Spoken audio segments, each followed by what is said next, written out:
Well, we meet again. JP, another day, another morning. It helps if I put the microphone next to my face. Yeah, it does every now and then. Details, especially for an audio-driven show. Mm-hmm. How is it going, Mr. Shields? It's going well. We have another offer going out today. Oh, that's right. So yeah, gotta wrap that one up and send it on its way. So a little baby package. Exactly. Bundle it up Exactly. Send it down the river and see what happens. I have coffee this morning, although Good. Jamie messed up. Stuff? No, it's not. It's our emergency stash. Jamie messed up. She got a confirmation, and it was a confirmation that her order was confirmed. Okay. Thanks for telling me that. So she misread that and assumed that the coffee was on its way for delivery, and that's not the case. I see. So you're without Fuzzy Bunny for a little while yet, huh? Zen Bunny. Zen Bunny. It's actually not a really interesting name. I don't even know why it's called Zen Bunny. Maybe they have their own reason. But we have, what is this? This is I don't even know what coffee this is. It's better than nothing. We were gonna do. That's good. Coffee. At least you have your fix. Yeah, for now. All right. So we had I think a really good show the other day, and we're going to continue the fun and festivities. Here. Yes. And I think today we're going to go into some foibles, or it'll be an opportunity for us to be vulnerable. Foibles. Yeah. I don't know that I know that term. That's a new one. I'll Google it. I don't even know how to spell the damn thing. It's like FOIBLES or something like that. Don't. I'm not going to say. I'll be nice. So we're going to go into some what we'll call contract-related blunders, and we're gonna borrow that word blunder from our friend Michael Friedman. We got to get into that story later on because that's a thing and a half. But Michael wrote a book about his blunders through his career, and we thought as part of this, let's talk about some things that you got it right behind you. You got it right here. My Bible of blunders. There it is. Little plug for him. So. Yep. So if you're listening to this on a podcast, sorry, but if you're watching it on YouTube, then you get to enjoy the benefits of that. So we'll talk about some things that we did along the way with respect to the contract and getting all the legal paperwork done, and sort of what kind of shot us in the butt or the foot or any other part of our anatomy. So I think early on we talked about finding local legal help. So Brett is our attorney, and Brett's great. No problems with Brett. God bless his soul. Brett has a lot of patience with us. So I'll start it off. So at first, when we underwrite a deal, for those of you that are new to real estate investing, you create a hurdle or a waterfall. And that is just a way of defining how profits are shared between the limited partners and the general partners. And so what's common today is that limited partners, or LPs, or investors, receive some sort of, we'll call it fixed return. And maybe also just explain what GP and LP is too, real quick. Sure. Yeah. So GP is a general partner. Those are the people that are managing the deal. They're also known as deal sponsors. There's a lot of words that are used to define the same thing. Yeah. But GP is commonly thrown around as what Matt and I would be. We're the ones that would be operating the deal, doing the day-to-day work, and we'd also have more exposure legally, because we are more liable. And LPs are limited partners. They are partners in a deal. They have limited responsibilities, limited voting rights, and those are typically the silent investors. And so in our world, GP is the person people find the deal, and LPs are just the investors. And so you create a structure that says, okay, we're going to give the LPs, because they're providing 90% of the cash to buy the deal, a fixed percentage return on their money. And that could be anywhere from 7%, 8% to 10%, and it's called a preferred return. A preferred return means before the general partners, the GPs, the sponsors, participate in any profit sharing, we want to make sure that the LPs get their agreed upon return. And if we don't get it in 1 year, we owe it to them the next year or any year until they're paid back that agreed upon amount for those years. And then after that, once we've reached that hurdle, there is a profit sharing event. Yep. There's the word I'm looking for. And the profit sharing it depends. There's really that's what makes this kind of fun and hard at the same time, is there is no rule. It's really whatever you want to do. But typically people will do like a 90-10 or an 80-20. And what that means is the bigger number goes towards the limited partners. So for example, we give the limited partners an 8% for return. Once we get there, and let's say there's 2 percentage points of return to share, and it's a 90-10, 90% of those 2 points would go to limited partners, and the 10% would go to the GP pool. Hopefully that's pretty clear. And then that might go into another level. Maybe it's up to 15% return. And then after 15% return, another hurdle is hit, and maybe the splits become more equitable. Maybe it goes to like a 70-30, again, 70 to the LPs and 30% to the GPs, or something else, some variation. And you can play with that however you want. And the reason why you do this is, depending on who your investor is, they might have specific return requirements. And so most of the time what we've noticed is, as long as you can hit their return criteria, maybe it's 15%, maybe it's 20% IRR, internal rate of return, they're happy, and then you can start participating in the profit sharing. So we created early on whole long story to tell you, we created early on in our underwriting what we thought the model that was going to be, I guess, a success in the marketplace of investors for the deal, for our Shaker deal. Mm-hmm. And I don't remember what it was, because it's changed so many times along the way. And that's kind of part of the problem. And as part of this, on the legal side, in order for us to present our offering, please take our deal, to investors, we need to have legal paperwork in place. We need to make sure that they're accredited or not accredited. And Matt, why don't you just touch upon what accredited? I know it's kind of the next thing we're going to talk about, but it's kind of related to this. Yeah. So accredited investors have a net worth of $1 million, or they make, if they're a single person, they make $200,000 a year, and if they're filing jointly, they make $300,000 a year. So, and they have to have done that for the last 2 years, and I forget the exact term, but reasonably expect to do it again this year. Yeah. Right. So if you fall into that, you're basically considered an accredited investor. So that's and the reason why the SEC has defined these guidelines is to protect grandma from losing her shirt by risky investments. Yep. Matt and I have our own opinions of this, and we can touch upon that another day. But anyway, that's what we're working with, right? And also, just so you know, the SEC, where are we? September now. They just announced some revisions to accredited and non-accredited, and I think they've opened it up to, if you have if you possess an educational or enough intelligence, essentially, to, even though you might not be accredited, but if you have the sophistication or the intelligence, the intellect, via some test, which hasn't really been defined yet, then you can then also qualify as accredited. So that's a whole nother thing. Anyway, so there are rules that we need to follow in order to kind of protect ourselves legally from exposure, and also fall within the lines of the bounds of the law about pre-existing relationships with investors and all of these things. This is too much for us to kind of go into this call.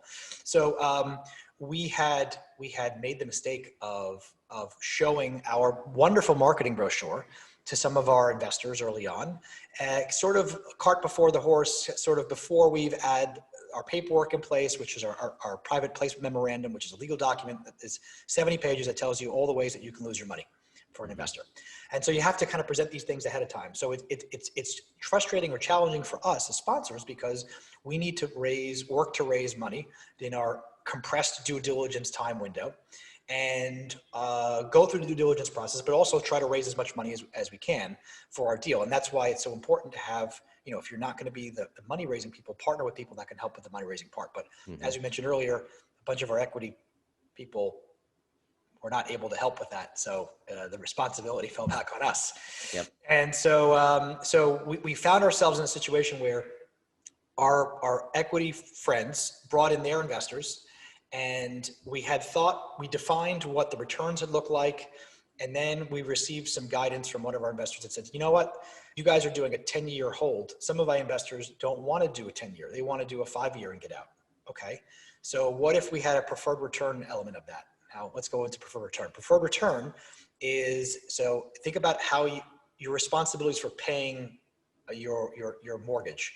You got to pay your mortgage first. You're like the first position holder. Preferred return is a spot that's right behind that. They're not on the loan. They're not like a second position, but they're obligated to be paid before your limited partners get paid. So you're inserting them in between. And what's nice about this option is people, the preferred return piece, they want a certain percentage. You get them 10% or 8% or whatever their number is. And you pay them off for a period of time, a defined period of time. And then when that loan is paid off, they're out of your deal.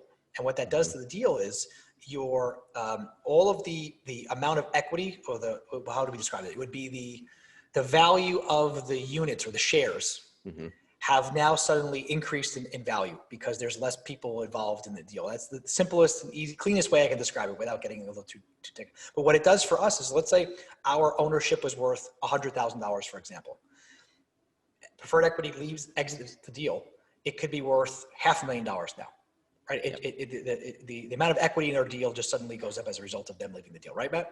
Yep, exactly. And so we retooled our model to incorporate preferred equity in case someone or some group wants to participate in preferred equity. And that caused a little confusion, and it changes the return amounts a little bit for people. But we added in there because we thought that was going to be an element. And so as we started doing our marketing calls, we did our presentations to investors. Turns out there really weren't many people interested in doing preferred return. And so we've already started rocking the boat a little bit. And then early on, I think we said we wanted, what was the minimum investment amount, Matt, that we wanted? So originally, and again, this kind of gets back to how many tranches you have, or how many different, do you have a preferred return tranche? Do you have just an LP tranche? Obviously there's another GP tranche. So each one of these tranche is like a way of describing, we'll call it a path or an option for investors to participate in. Which do you want to do? Do you want to do this A, B, or C? Yep. So the more tranches, the more options that you give, the more splits you have to apply a dollar value to. And you can set these dollar values up, or these share prices up, whatever, you can name whatever price you can have a billion shares you want for $1 each, right? Or a penny each. So, and obviously, there's reasons why you don't want to do that, but basically what you want to be able to do is with the preferred returns, that is not as lucrative as of an investment as what an LP investment would be. So you obviously want to be able to set those prices below where you're setting your LP investment tranche. Give an example, just an arbitrary example. So for instance, when we originally started this, we set our LP minimum investment at, I think it was like $93,640, something like that. That was like the most common divisible number, I think, was the value, because there was a fixed unit of units. Let's say 400 of them or 300 of them, right? So basically what you do is we had to raise X amount of dollars. It was $8.7 million we had to raise. So then we divided that by 400 units, let's just say. And then we said, okay, 100 units was going to go toward LP, and that would make that would mean that those would have to be, this price. And then we're going to have another tranche for the preferred return. And that means that they have to be this price. So in that, using that math, we basically had a $93,000 minimum LP investment. And I think it was $80,000 for the preferred return, again, because the preferred return is not as lucrative. So you want to make that a less of a buy-in than what the more lucrative LP unit is worth. And then obviously the GP is set above that, because the GP is, ultimately the most valuable tranche, I guess you can say. So and I don't even want to necessarily say there's not even really necessarily a buy-in for it. You're contributing other things to be part of the GP pool, but there's really, I guess, no true buy-in. When you buy in, there's no monetary buy-in. Yeah, when you invest your money in and you're at the GP level, it just goes to the LP side of things anyway. So you're basically buying, your minimum buy-in would be $93,000 to be able to buy into the opportunity. That's right. So we started out with a scheme of things, right? Okay, this is what we're going to do. And then, as any entrepreneur, we have plans, we go forward with those plans, and then life changes. And so we had to pivot, and we pivoted a lot. We pivoted a lot because at the end of the day, what was important was closing the deal. and doing what we needed to do to attract the investors that we needed to attract to close the deal. And that was the most important thing to do. And at the same time, trying to maintain and preserve your relationships with the people that you're working with. So, our intention is not to screw anyone. We wanted to preserve those relationships that we had brought in. And if we were bringing someone in to help us in the deal, we wanted to preserve that. So for example, we had opportunities where a group would say, hey, if we bring an investor in and they want to invest in the whole $8 million or so, would that work? And then we said no, because we have investors that were bringing their investors in, or they wanted to participate in the deal and they wanted to participate. So we felt it would be in poor taste to take all the money and then tell our partners, hey, sorry, you can't invest in the deal anymore because there's no room for you, or you've lost your spot, sort of thing. And that action sort of kind of came back and bit us in the butt later on. Kind of screwed us, yeah. Which didn't help. And so, we've created these concepts. Like, here's what the returns are going to be. Here's the model that we're going to do. We're going to go out and see what we can do. And then ultimately, we couldn't find the investors for that, or we found that the minimum amount, that 93,000, pushed some investors out. So they weren't able to participate in the deal. And a lot of them were. They wanted to do, I think the most was 75 or so. 75-ish, yeah. Yep. So then ultimately, fast forward a couple weeks later, we still don't have paperwork to give to people. People want to see the operating agreement. They want to see the private placement memorandum. They're not ready yet because we haven't finalized the waterfall. We haven't finalized the waterfall because we don't know. We wanted to keep it open in case an investor comes in and they're like, I want to take the preferred, or I want to take all the LP. And it just kept going back and forth. And eventually we sort of burned people out. I think we burned investors out. Mm-hmm. They didn't want to wait any longer. We still weren't attracting the right capital that we needed, or the commitment that we needed to get the deal done, and also lock in place the PPM and the operating agreement, because people ultimately want to have time to be able to review these documents. One of our partners who's going to contribute on the GP side, he kept asking, hey, when are we going to get the PPM? And it was like this chicken and egg thing over and over again. And I think what happens is it kind of, perception's everything. And I think people perceive this as, you guys don't know what you're doing. Mm-hmm. And there's only so much communication that we could do. And, people aren't in your head. They're not in your shoes. They don't know. They only know what they see. And, I think ultimately that kind of caused some collateral damage for us. Mm-hmm. And then eventually it kind of came to a head, which we'll get into later on.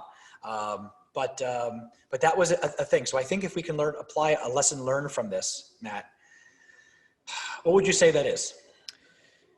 So I'm going to go right back and this, we don't want to necessarily talk poorly about anyone.